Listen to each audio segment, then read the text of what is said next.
On the heels of significant Democratic midterm victories in Michigan and Wisconsin, the Republican-controlled legislatures in both states have advanced plans to limit the authority of the state's newly elected governors. Democrats say the move in the critical Midwestern battleground states, where their party reclaimed both governorships for the first time in nearly a decade, ignores the will of the voters and undermines their ability to govern. Neither plan has been signed into law yet, and Democrats in both states say they are likely to mount legal challenges to what they have decried as GOP power grabs. Wisconsin GOP forges ahead amid protests following a midterm election that saw them lose all statewide offices. Wisconsin Republicans began drafting a plan to hamstring their newly elected Democratic rivals. Working overnight Wednesday and into the morning, the Wisconsin State Senate and State Assembly approved a sweeping plan to empower the GOP-controlled state legislature and greatly limit incoming Governor Tony Evers' authority over key areas of the state government. The bill now heads to the desk of outgoing Republican Governor Scott Walker, who has signaled support for the bill. On Wednesday, Evers said he was planning on making a personal appeal to Walker to veto the bill. The will of the people has officially been ignored by the legislature, Evers said at a press conference. Wisconsin should be embarrassed by this, Evers said. Wisconsin's lone Democratic senator, Tammy Baldwin, who recently won re-election by a wide margin, called the plan an attack on the will of the people and our democratic process. State legislative Republicans are disrespecting our democracy and the people of Wisconsin with this power grab. Senator Tammy Baldwin, at Senator Baldwin, December 5, 2018. House Speaker Paul Ryan has remained silent on the situation in his home state. A spokeswoman for Ryan did not respond to a request for comment on the plan when asked by ABC News.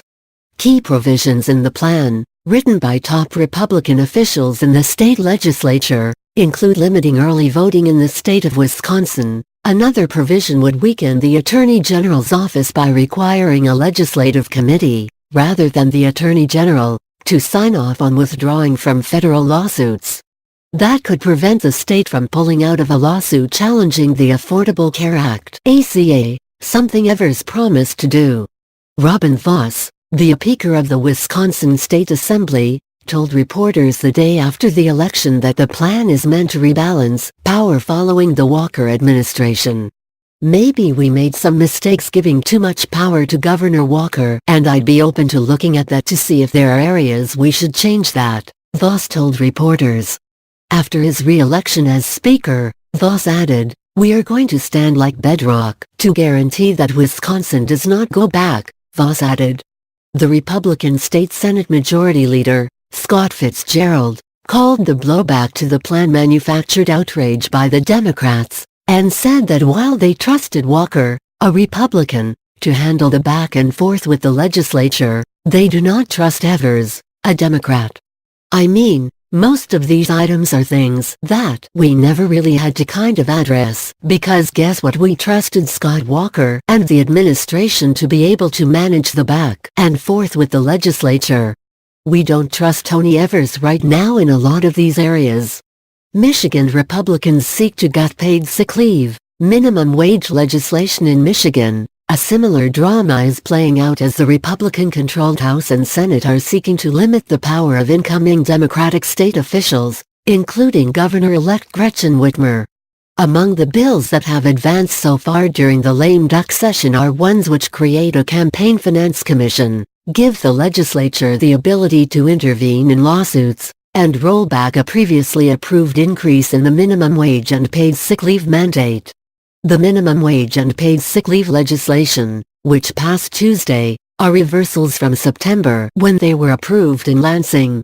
But even then, supporters of the actions, which gradually raised the state's $9.25 minimum wage to $12 by 2022 and required employers to offer paid sick leave, were mindful that their passage was likely an attempt to prevent voters from deciding on the changes themselves.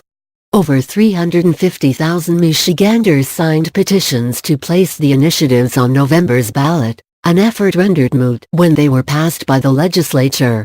But, as anticipated, Now that Election Day has passed, the chambers altered the laws, delaying the wage increase to 2030 and reducing the required paid sick leave hours while providing a loophole for business with fewer than 50 employees.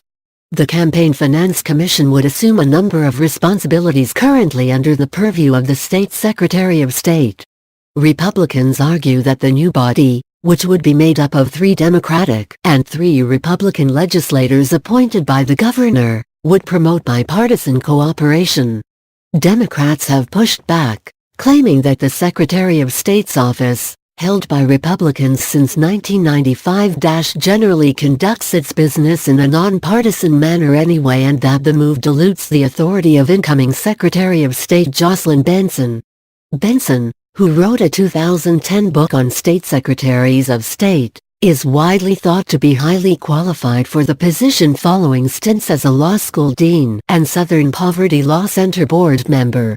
Democratic Attorney General-elect Dana Nessel is thought to be the aim of an additional bill which provides the legislature with the right to wade into legal battles involving the state. Attorneys general frequently decline to defend challenges involving legislation that conflicts with the views of the executive branch.